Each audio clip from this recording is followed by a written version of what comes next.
Job Mela అనేది ఏమంటే ఎవరైనా రావచ్చు. అది ఎగ్జామినేషన్ అయిన తర్వాత మీ చేతిలో సర్టిఫికేట్ ఉంటుంది కదా, సర్టిఫికేట్ ఉన్నప్పుడు మన ఇన్స్టిట్యూట్ వాళ్ళు రావచ్చు, ప్రైవేట్ ఇన్స్టిట్యూట్ వాళ్ళు వచ్చి ఎవరైనా వచ్చి జాయిన్ కావాలి, జాబ్ మేళా అంటారు. కానీ మనం జూన్లో మనం తప్పనిసరిగా ప్లేస్మెంట్ అనేది జరుగుతుంది. అది కాకుండా అప్రెంటిస్ అనేది ఎవ్రీ 3 months వన్స్ జరుగుతుంది. ఓకే, ఇది కూడా ఎవరైనా రావచ్చు.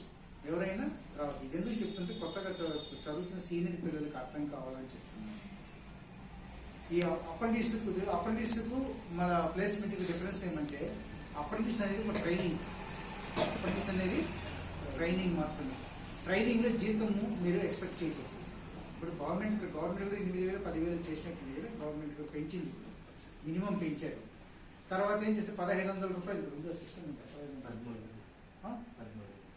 1,500 గవర్నమెంట్ ఇచ్చేది ఉంది సార్. గవర్నమెంట్ డీబీటీ ఉంది. మనకు గవర్నమెంట్ ఒక ఫిక్స్డ్ స్టైఫండ్ 10,000 లోపల ఫిక్స్ చేసింది అందరికి. రైల్వే అట్లా వాటిల్లో పోతే 7,000, ఆర్టీసీలో పోతే 7,720. అది వాళ్ళు గవర్నమెంట్ కాబట్టి అంతే ఇస్తారు.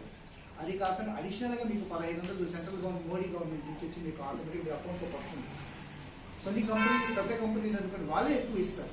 ఇప్పుడు కేఆర్ లాంటి కొంచెం బాగా పెద్ద కంపెనీలు ఉంటుంది, వాళ్ళే 13, 14 వాళ్ళ కంపెనీ ఏరియాని బట్టి వాళ్ళే ఇస్తారు. ఓకే, ఇలా అప్రెంటిస్ అనేది ఏంటంటే పూర్తిగా మీరు స్కిల్ కాదని అర్థం. ఐటీఐలో చదివితే సెమీ స్కిల్ అవుతారు. ఐటీఐ చదివితే ఏమవుతుందంటే మీరు జస్ట్ బేసిక్స్ మాత్రమే అర్థం. స్క్రూ డ్రైవర్ అంటే ఆ మోటార్ అంటే ఏమి, ఎలా కనెక్ట్ చేయాలి అంతవరకే తెలిసిందో. దాంట్లో లోటుపాట్లు పూర్తిగా అవగాహన అనేది అందులో బేసిక్ ఇంజనీర్స్ వచ్చినారంటే. అప్రెంటిస్ అనేది ట్రైనింగ్. అక్కడికి పోయిన తర్వాత మీకంటే సీనియర్ టెక్నీషియన్స్ అంతా ఉంటారు కంపెనీలో కానీ షోరూమ్స్లో కానీ అన్నింటిలో కూడా. వాళ్ళ దగ్గర మీరు మెలకువలు నేర్చుకుంటే పరిపూర్ణమైన ఒక టెక్నీషియన్గా తయారవుతారు. ప్లేస్మెంట్ అంటే మీరే చేయాలి. జాబ్ ప్లేస్మెంట్ అర్థం ఏమంటే వాళ్ళు మీ ఊరు సహాయం చేయరు, మీ అంతటికి మీరే పోయి డైరెక్ట్గా జాబ్గా ఉంటారు. కానీ ఎక్కడ పోయినా మీరు నేరే పోయి చేయమని చెప్పరు.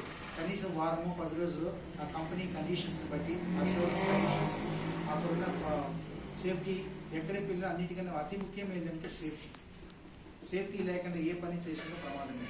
అది కంపెనీలో చేసినా, షోరూములో చేసినా.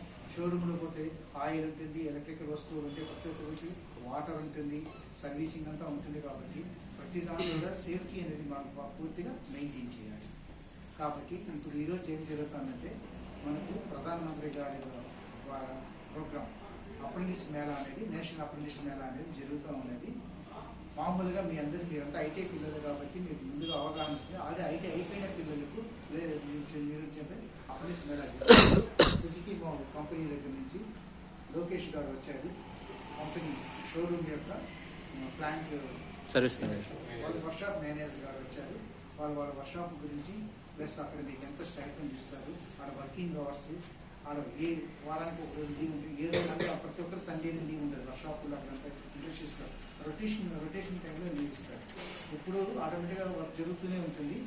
మా గవర్నమెంట్ ఎంప్లాయీ సండే ఉండదు.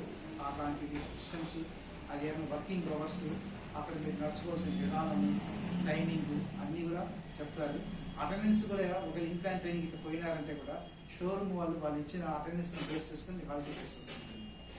నెలకు 15 రోజులకు ఒకసారి మీ సార్ వాళ్ళు వచ్చి మిమ్మల్ని గమనిస్తూ ఉంటారు.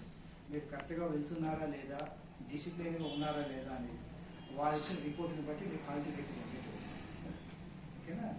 ఫ్యూచర్లో మీరు కొంతమంది ఇంప్లాంట్ ట్రైనింగ్ కూడా పోగొతున్నారు, అందుకు దృష్టిలో పెట్టుకొని చెప్తున్నాను.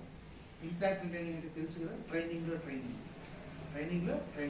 మామూలు ఒకరు ఓజేకి అనేవారు, last time on job training అనేవాళ్ళు, దానికి ఇంప్లాంట్ ట్రైనింగ్గా మార్చినారు. ఈ విషయాలంటే కూడా సార్ మీకు క్షుణ్ణంగా వివరిస్తారు. అప్రెంటిస్ వచ్చిన వాళ్ళు సార్ సెలెక్ట్ చేసుకుంటూ జాయిన్ అయ్యారు. అప్రెంటిస్ చాలా